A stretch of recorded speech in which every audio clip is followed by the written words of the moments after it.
आदरणीय सुमन गुप्ता मैम।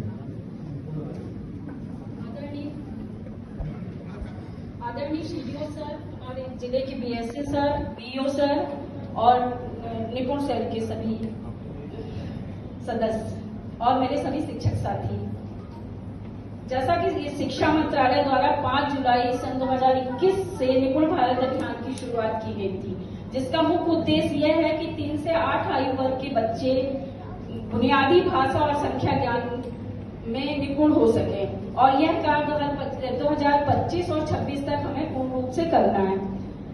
मैं प्राथमिक विद्यालय कोट में प्रधानाध्यापिका के पद पर पदस्थ हूँ और ब्लॉक बड़ा गांव में मेरा विद्यालय गत वर्ष भी निपुण विद्यालय बना था। इसके लिए हमारा सबसे जो मुख्य बिंदु है वो जब तक आपके विद्यालय में उपस्थिति नहीं होगी तब तक विद्यालय निपुण किसी भी हालत में नहीं बनेगा। यदि बच्चा प्रतिदिन विद्यालय नहीं आएगा तो बच्चा निपुण नहीं बन सकता। तो उसके लिए हमने ये प्रयास किए कि जो हमारी पीटीएम होती है उसमें हमने सभी जो हमारे बच्चों की माताएं हैं, खासकर मम्मियों को बुलाते हैं और फिर मम्मियों के जो भी बच्चे की उपलब्धि है फिर उन बच्चों की उपलब्धि उन मम्मियों से शेयर करते हैं और फिर उनके जो बच्चे के बारे में जब उन्हें पता चलता है कि हमारा बच्चा इतना अच्छा पढ़ रहा है या इतना प्रोग्रेस कर रहा है तो उन लोग फिर खुशी खुशी अपने बच्चे को विद्यालय भेजते हैं। पहला तो ये है। इसके लिए हमारी पूरी टीम लगी हुई है। हमारे जो 1 से 5 तक के जो कक्षा अध्यापक हैं वो हर कक्षा का एक व्हाट्सएप ग्रुप बनाया गया है और उसमें सभी बच्चे जुड़े हुए हैं। जो भी बच्चा जिस दिन नहीं आता है उसके बारे में बात की जाती है। यदि बच्चा बीमार है या कहीं बाहर गया हुआ है तो उनके पेरेंट्स हमें बताते हैं और उन्हें ये रहता है कि हमें बताना है, नहीं तो मैं तो खिंचवा देती हूँ घर से कि बच्चे को बुला के लाओ किसी भी तरह से। तो ये है हमारे यहाँ, तो हमारा हर बच्चा उपस्थित हो जाता है इस तरह से।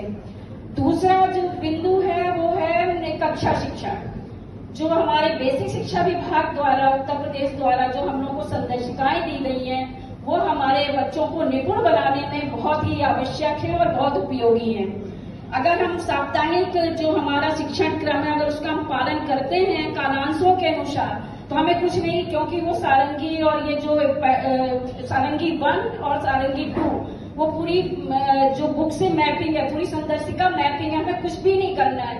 संदर्शिका खोलना है और वो लेसन खोलना है, उसके बावजूद फिर उसके बाद हमें बच्चों को पढ़ाना है। इसमें हम लोग गतिविधियां ऐड कर सकते हैं और जो टीएलएम है उसको हम अपने इच्छानुसार जो भी हमें बच्चों को बताना है उस टीएलएम का हम प्रयोग उस कक्षा शिक्षण में कर सकते हैं। और दूसरा जो बिंदु है निपुण लक्ष्य ऐप पर आकलन, जैसा कि कुणाल सर ने भी बताया कि यदि हम बच्चे का निपुण लक्ष्य ऐप पर आकलन नहीं करेंगे तो बच्चा हैबिचुअल नहीं बनेगा।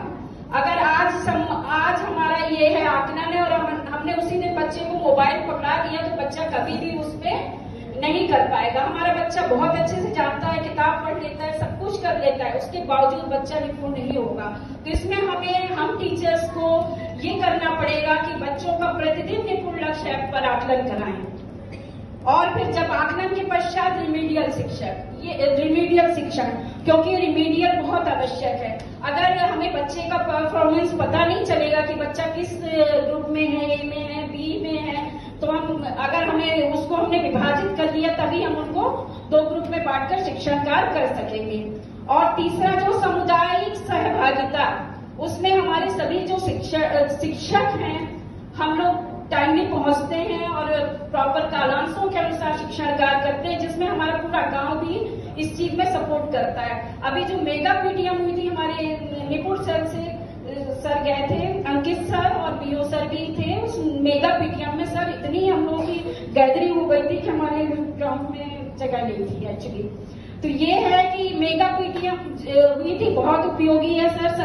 संदर्शिकाएं जो हम लोगों को दी गई है बेसिक शिक्षा विभाग द्वारा उनको हम प्रॉपरली खुद पढ़ें और तब हम क्लास में उसको अप्लाई करें, तभी उसका बच्चे निपुण बन सकते हैं। और तीसरा जो मुख्य बिंदु है हमारा टीम वर्क, हमारे जो पूरी टीम है उन टीम जो हमारे सभी कक्षा अध्यापक हैं उन सबका जो कोलैबोरेशन हो रहता है, उनके साथ हम लोग मिलजुल कर कौन सा बच्चा कहाँ कमजोर है उसके साथ हमें क्या काम करना है इसके लिए हम लोग सब डिस्कशन करते हैं और फिर उसके बाद वो अपना